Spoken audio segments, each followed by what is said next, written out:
How's it going, everyone? It's 2 Carl, and now I want to tell you about the Xbox One controller and the PS4 controller. Now, recently I went to Eurogamer, and I played with both the controllers. So I played with the PS4 controller on Assassin's Creed 4, and I played with an Xbox One controller on Call of Duty.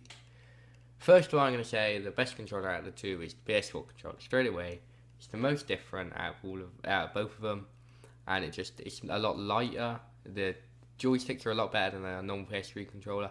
It just felt more, just better quality. The triggers were a lot better, and it was just overall it just felt like a lot more. It was bigger. The thing I don't like about the PS3 controller, it's a bit small. Playing it for a long time, it hurts hands a bit. But then getting to the Xbox 360 controller, which I prefer right now, the Xbox 360 controller. I feel it's more big, bulky. It feels nice in the hand. But with the Xbox One controller, it was just more of the same thing. So I still liked it, and it was still like an improvement of the Xbox 360 controller, I would say. But it was too similar to what we already have. With the PS4, it was a bit different. You had like the touchpad on the top of the PS4 controller, and that was probably the best part about the controller. And I didn't think I'd like it, but once you actually hold it, it's not like it doesn't feel like a touch screen. So it is a lot like the back of the Vita, where it's just, I can't really describe it, but it's sturdy. It doesn't feel like flimsy, and you can use your touch pad or whatever for different things. So during Assassin's Creed, you could open the map and you could pinch to zoom the map. You could move the map around with your finger on the touchpad. So it's a bit quicker than using the joysticks. Don't have to do it, but it was nice. But you can also click in on the touchpad as well, so it becomes its own button. So as you should know, on the PS4 controller, there is no start and select no more. There's an options button, and then there is the share button. And the share button is to create videos, like 15-minute videos, whatever. But the options button is meant to take away start and select.